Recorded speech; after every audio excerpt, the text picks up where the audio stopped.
행 6-7장 교회 시대 첫 순교자. 오늘은 주일을 맞아 사도행전 6장과 7장의 말씀을 함께 살펴보겠습니다. 주보 교환을 보시면 6장 1절에서 7절은 초대교회의 7 집사 임명의 장면입니다. 이번 단락은 초대교회가 처음으로 조직을 갖추는 장면을 보도하고 있습니다.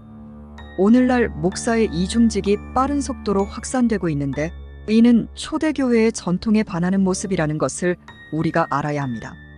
이제 살펴볼 6장 1절의 헬라파 유대인들은 디아스포라 유대인을 말합니다. 경건한 디아스포라 유대인들이 6월절, 오순절 성령 강림 이후 예수님을 믿게 되고 예루살렘 교회에 정착하게 되었던 것입니다. 6장 1절 그때의 제자가 더 많았죠. 그 제자의 강조 표시합니다. 신약 성경은 성도를 제자로 표현하고 있습니다. 이는 의미가 있는 표현입니다. 뒤에도 계속해서 성도가 아니라 제자라는 표현이 반복되고 있는 것을 확인할 수 있습니다. 성도는 진리의 말씀을 성실히 배우는 제자가 되어야 합니다. 목사의 제자가 되면 안 되고 하나님의 제자, 예수님의 제자가 되어야 합니다. 오늘날 진리와 상관없는 미신적이고 자기중심적인 종교생활 또는 형식적이고 외식적인 종교생활을 추구하는 신자가 더 늘어나고 있습니다. 그러한 신자가 되어서는 안 됩니다. 6장 1절 그때의 제자가 더 많아졌는데 헬라파 유대인들 세계 각지 출신 디아스포라 유대인 성도들이 자기의 과부들이 매일의 구제에 빠짐으로 매일의 구제가 불평등하게 시행되므로 히브리파 사람 본토 출신 유대인 성도들을 원망하니 초대교회는 성도들의 자발적인 헌금을 통해 가난한 성도들의 필요를 채워주었는데 특히 당시 경제활동에 제약이 많아 극빈층이었던 과부들은 매일 구제의 대상이었습니다. 그러나 불행하게도 헬라파 과부들은 언제부터인가 그 매일의 구조에서 조금씩 제외되기 시작했던 것입니다. 이 구제의 문제로 헬라파 성도들이 히브리파 성도들을 원망하는 문제가 초대교회의 내부 문제로 발생하게 되었던 것입니다. 2절 상반절을 보시면 이 불평등한 구제 문제를 논의하기 위하여 교회 공동체 회의가 소집되는 모습을 보도해주고 있습니다. 이처럼 초대교회는 사도들을 구심점으로 움직였으나 민주적 공동체였음을 알 수 있습니다. 2절 말씀 12사도가 모든 제자 모든 교회 성도를 불러 회의를 소집하여 이르되 우리가 하나님의 말씀을 제쳐놓고 접대 가난한 성도들에게 음식을 제공하는 일을 하는 것이 마땅하지 아니하니 하나님의 말씀 사역이 소홀히 여겨질 위험성은 우리가 생각하는 것보다 매우 큰 위험입니다. 이렇게 사도들은 이번 문제를 계기로 극빈층 성도들을 섬기는 일도 중요하지만 사도들 자신이 그러한 일에 얽매여 있으면 더 중요한 일인 하나님의 말씀을 전하는 일에 어려움이 생기게 된다는 사실을 깨닫고 보다 효율적이고 합리적인 조치를 취하게 됩니다.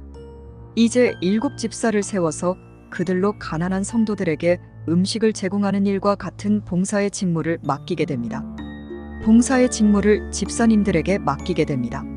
3절 형제들아 너희 가운데서 진리의 영이신 성령과 진리의 영이신 성령과 진리를 적용하고 활용하는 지혜가 충만하여 성령과 지혜가 충만하여서 이것으로 칭찬받는 사람 7을 택하라.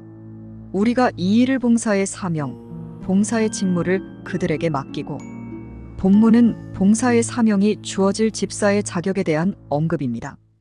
교회 사역에서 봉사의 직무 역시 중요한 부분이므로 사도들은 그 봉사의 직무를 담당할 사람을 아무나 뽑지 않았습니다. 이러한 분명한 기준을 가지고 집사님들을 뽑게 되었고 모든 성도들의 투표로 뽑는 민주적 절차를 거쳤다는 부분도 우리는 기억해야 합니다. 오늘날의 교회에서는 직분이 마치 명예직인 것처럼 인식되고 있고 순수하지 않은 임직이 너무 많습니다. 교회 직분은 봉사직이라는 것을 우리가 다시 한번 명심해야 하고 직분자의 자격에 대해서도 우리는 깊이 있게 묵상해 보아야 합니다. 이렇게 해서 초대교회를 통해 처음으로 7 봉사자, 7 집사가 세워지게 됩니다. 4절 우리는 오로지 오직 기도하는 일과 말씀 사역 성경을 공부하고 성경을 가르치는 일에 힘쓰리라 하니 이렇게 초대교회 전통은 목회자가 기도와 말씀 사역으로 성도를 섬겨야 함을 교훈하고 있습니다. 목사를 섬기는 자라고 하는데 무엇으로 섬기는 겁니까? 성경을 가르치는 것으로 말씀 사역으로 섬기는 것이지, 다른 섬김을 기대하는 것은 우리가 이 초대교회 역사에 반하는 모습이라고 할 수 있는 것입니다. 본문은 12사도가 자신들이 어떤 일에 전념해야 하는지 깨닫고 결심하여서 그것을 초대교회 성도들 앞에 공포하는 내용입니다. 오늘날에도 목회자는 말씀 사역으로 성실히 성도들을 섬겨야 하고, 이 말씀 사역의 목회자 자신의 마음과 에너지를 끊임없이 쏟아붓고 이 일에 전적으로 헌신해야 하는 것입니다. 이 일로 전적으로 희생해야 하는 것입니다. 그리고 말씀 사역을 감당하면서 먼저 기도하는 일도 중요한 부분이라는 것을 목회자는 명심해야 합니다. 앞으로도 제가 이 본연의 직무에 전념할 수 있도록 특히 우리 남자 집사님들께서 협력해 주시면 감사하겠습니다. 5절 온 무리교회 공동체가 이 말을 기뻐하여 믿음과 성령이 충만한 사람, 스데반과 또 빌립과 브로고로와 니가노르와 디몬과 바메나와 유대교에 입교했던 안디옥 사람 이방인 니골라를 택하여, 마지막에 나오는 니골라는 시리아 안디옥 또는 비시디아 안디옥 출신의 이방인이었지만 유대교로 입교하였고 유대교로 개종하였고 6월절 때 예루살렘에 머물면서 베드로의 설교를 통해 회심한 그리스도인으로 추정을 하고 있습니다. 한편 전승에 의하면 니골라는 훗날 배교하여 계시록 2장 6절에 나오는 이단 니골라당의 우두머리가 되었다는 설이 있긴 하지만 정확한 증거는 없습니다. 참고만 하시면 되겠습니다. 6절 사도들 앞에 세우니 사도들이 기도하고 그들에게 안수하니라. 이렇게 안수 집사님 7분이 성도들의 선택과 사도들의 안수로 세워지게 되는데, 이들은 모두 헬라식 이름을 가지고 있었습니다. 물론 헬라식 이름을 가졌다고 해서 7명 모두가 헬라파 유대인이라고 단정할 수는 없으나 분명한 것은 상당수가 헬라파 유대인이었다는 것입니다. 이는 히브리파 유대인인 12사도와 그 협력자들에 의해 관장되어 왔던 구제사역의 착오를 시정하고 공정성을 기하기 위한 온 성도의 의견이 잘 반영된 결과가 아닌가 생각해 볼 수 있습니다. 그리고 경건한 디아스포라 유대인들이 7집사의 상당수로 피택이 되었다는 부분을 우리는 깊이 생각해 보아야 합니다. 이처럼 율법 준수와 구약 성경과 신약의 교회는 긴밀한 연관성이 있는 것입니다. 7집사 중 첫 번째로 소개되고 있는 스데반에 대한 내용은 본장 8절 이하부터 7장 전체에 이르기까지 상세히 보도되고 있습니다. 그리고 두 번째로 소개되고 있는 빌립은 12제자 빌립과 동명이인이고 본서 8장을 통해 사마리아에 최초로 전도하고 에디오피아 내시에게도 전도하는 빌립의 모습이 보도되고 있습니다. 이렇게 집사님들께서 봉사의 직무뿐만 아니라 전도의 일도 대단한 열심이 있었음을 교회사는 우리에게 증거하고 있습니다. 그리고 그 외에 집사님들에 대한 내용은 성경에 나와 있지 않습니다. 6장 7절 하나님의 말씀이 우리는 이제 압축된 역사니까 막 빠른 속도로 이렇게 살펴보지만 초대교회의 하나님의 말씀이 점점 왕성해진 겁니다. 하나님의 말씀이 점점 왕성하여 예루살렘에 있는 제자의 수가 더 심히 많아지고 허다한 제사장들의 무리도 이 진리의 도에 복종하니라. 복종하는 사람들이 생기게 됩니다. 하나님의 말씀이 점점 왕성해지는 것, 이것이 바로 하나님의 나라가 점점 확장되는 모습인 것이고 진정한 성장의 모습인 것입니다. 그래서 가짜 성장이 있고 진짜 성장이 있는데 이러한 모습이 진짜 성장의 모습입니다. 사도행전 12장 24절 하나님의 말씀은 흥왕하여 더하더라. 사도행전 19장 20절도 함께 읽겠습니다. 이와 같이 주의 말씀이 힘이 있어 흥왕하여 세력을 얻으니라. 사도들이 다른 일을 중단하고 먼저 기도하고 말씀을 전하는 일에 전념한 결과 이러한 하나님의 진리의 말씀이 초대교회에 흥왕하는 열매가 맺어지게 되었던 것입니다. 오늘날의 교회에는 하나님의 진리의 말씀은 세력이 약해지고 교회 성장 프로그램, CCM, 미신적인 기도, 문화광장, 커피숍, 온갖 혼합주의적인 것들이 왕성해지는 교회의 모습을 볼 수 있습니다. 본질은 사라지고 비본질로 분주하고 바쁜 현대 교회의 모습을 볼 수 있습니다. 그리고 잠시 말씀드리면 교회 성장 프로그램은 목적부터 잘못되었습니다. 교회는 성도 수 성장이 목적이 될 수 없습니다. 그런 인본주의적 인간적 목적은 혼합주의와 신비주의로 연결될 수밖에 없습니다. 성도 수가 늘어나지 않더라도 목회에 성공하지 못하더라도 일사각오의 자세로 이 진리의 길을 가겠다는 순교자적, 순수한 자세가 교회의 사역자들의 기본 자세가 되어야 합니다. 그리고 담임 목사를 위한 성도가 되도록 해선 안 되고 하나님을 위한, 하나님의 말씀을 위한 성도가 되도록 안내해야 하는 것입니다. 담임 목사는 주인공이 아니라 종이라는 것을 명심해야 합니다. 그런데 오늘날 교회 성장 프로그램은 모든 것을 담임 목사에게 집중시키는 그런 위험성을 가지고 있습니다. 이렇게 1절에서 7절은 7 집사의 선출에 관한 내용인데 7 집사의 선출은 사도들이 자신들의 본래적인 직무인 말씀 사역에 전무할 수 있게 하였다는 점에서 교회 역사 가운데 중요한 의의를 지니고 있는 것입니다. 교회의 힘이 바로 여기서 나오는 것입니다. 그래서 우리 주사랑 교회가 힘이 있는 교회가 되기 위해서 우리가 어떻게 협력을 해야 되는지 생각할 수 있어야 합니다. 이제 6장 8절에서 7장까지 상당한 분량인데 6장 8절에서 7장은 예루살렘 교회가 외적, 내적 시련을 극복해가면서 성장해가는 과정을 보도하는 3에서 7장의 종결 부분으로서 7 집사 중 한 사람인 스데반이 사내들인에 피소되어 급기야 순교하게 되는 중요한 사건을 보도해주고 있습니다. 스데반의 순교는 단순히 한 개인의 순교로 끝난 것이 아니라 초대교회의 커다란 변화를 야기하게 되는데 이 스데반 순교 사건을 계기로 예루살렘 교회에 대박해의 바람이 불어닥치게 되고 예루살렘 교회 성도들은 그 박해를 피해 예루살렘을 떠나 뿔뿔이 흩어지는 일들이 이어지게 됩니다. 이제 교환을 보시면 말씀드렸던 것처럼 6장 8절에서 7장 60절은 스데반 집사님의 사역과 순교 기사입니다. 스데반 집사님에 대한 기사입니다. 계속해서 교환을 보시면 먼저 6장 8절에서 15절은 스데반 집사의 전도 및 체포 기사입니다. 이렇게 스데반 집사님은 봉사의 직무뿐만 아니라 전도 사역에도 열심히 했던 인물이고 결국 전도를 하다가 순교를 하게 됩니다. 8절 스데반이 은혜와 권능이 충만하여 큰 기사와 표적을 민간의 백성 가운데 행하니 이른바 자유민들 디아스포라 유대인들, 즉 구레네인, 알렉산드라인, 길리기아와 바울도 이길리기아 출신입니다. 아마 바울도 여기에 포함되어 있었던 것으로 추정됩니다.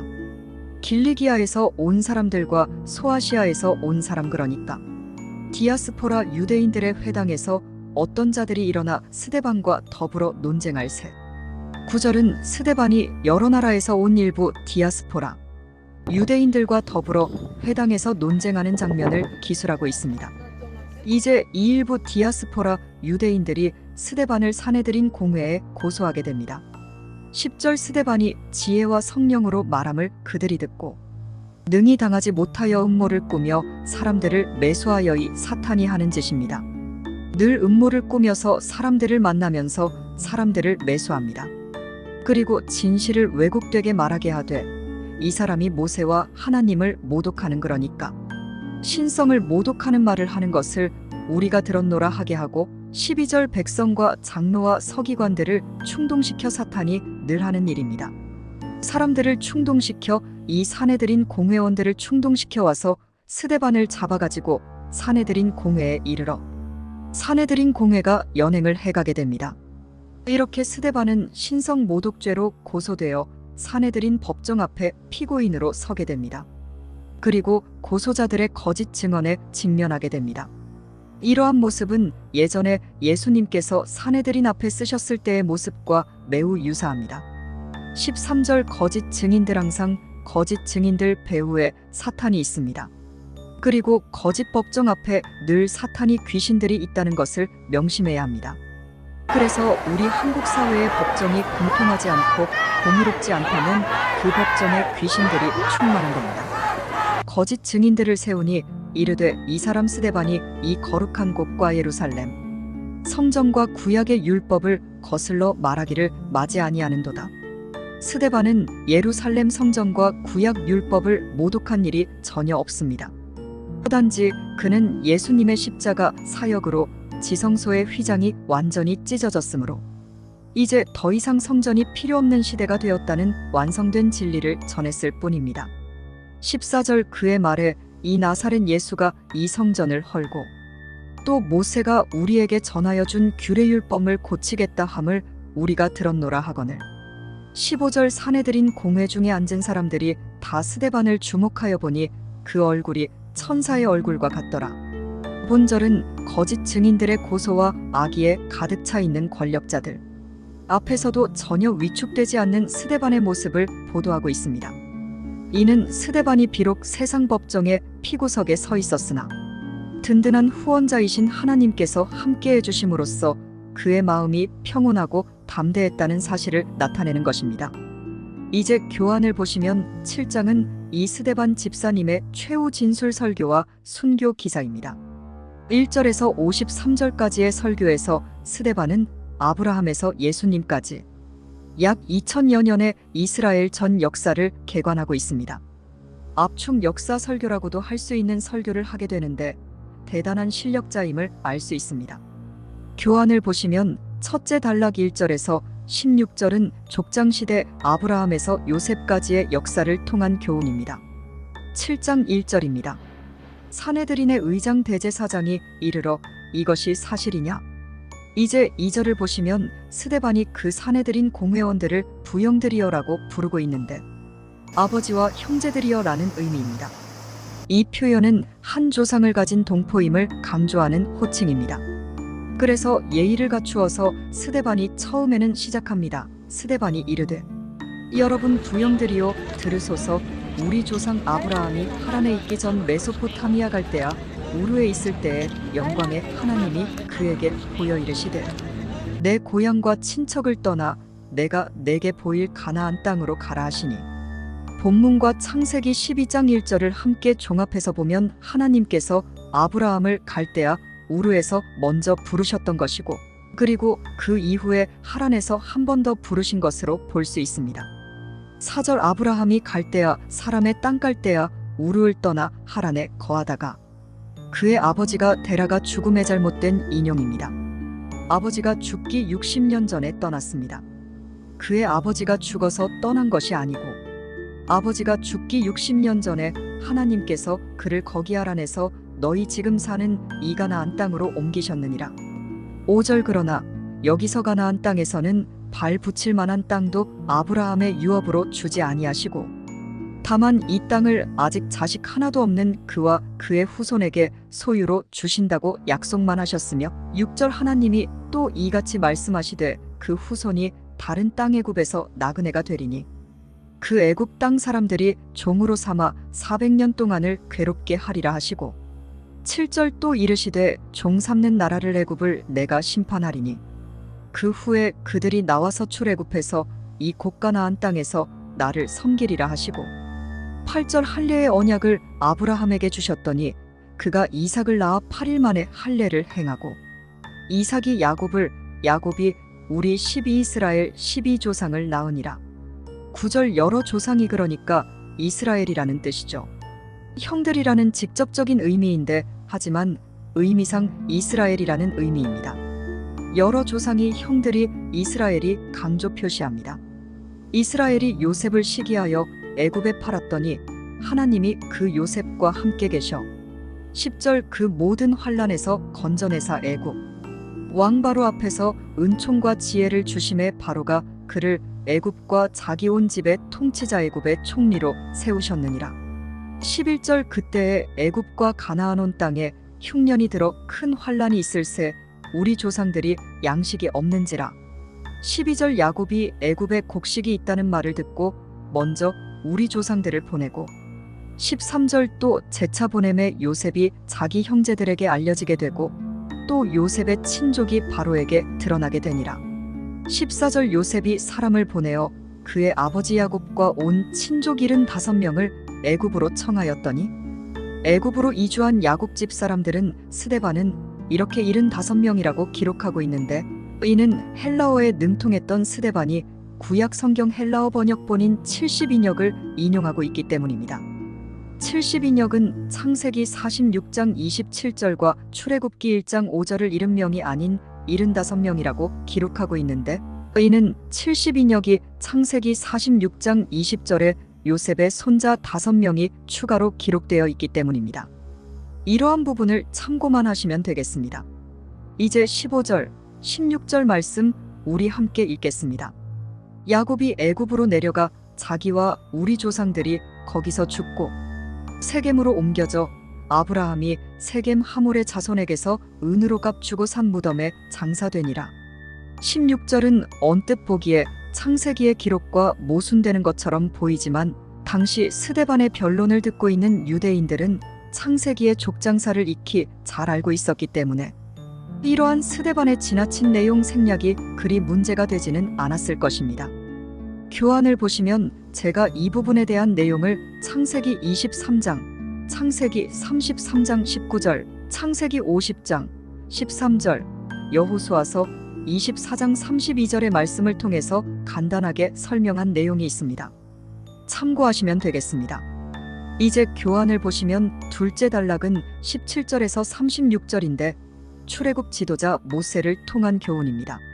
17절 하나님이 아브라함에게 약속하신 때가 가까움에 이스라엘 백성이 애굽에서 번성하여 많아졌더니 18절 요셉을 알지 못하는 새 임금이 애굽 왕위에 오르매 19절 그가 우리 족속에게 교활한 방법 남아 살해 정책을 써서 조상들을 괴롭게 하여 그 어린 남자 아이들을 나일강에 내버려 살지 못하게 하려 할세. 20절 그때에 모세가 태어났는데 그 태어난 모세가 강조 표시합니다. 하나님 아버지께 보시기에 아름다웠다는 것입니다. 이제 태어난 지 얼마 되지 않은 아기가 하나님 보시기에 아름다웠다는 것은 경건한 부모로부터의 남다른 선한 영향을 받은 것으로, 경건한 부모로부터 남다른 선한 영향을 받은 것을 암시하는 표현으로 볼 수 있습니다. 보편적으로는 경건한 부모에게서 경건한 자녀가 나오는 것입니다. 하나님 보시기에 아름다운지라 그의 아버지의 집에서 숨겨져 3달 동안 기르더니 21절 결국 갈대상자에 넣어져 나일강에 버려진 후에 바로의 딸이 그를 데려다가 자기 아들로 기름의 모세가 애굽 사람의 모든 지혜를 배워 그의 말과 하는 일들이 능하더라. 23절 모세의 나이가 40이 되매 그 형제 이스라엘 자손을 돌볼 생각이 나더니 24절 한 이스라엘 사람이 원통한 일, 부당함을 보고 보호하여 압제받는 자를 위하여 원수를 갚아 애굽 사람을 쳐 죽이니라. 이 편으로 이어집니다.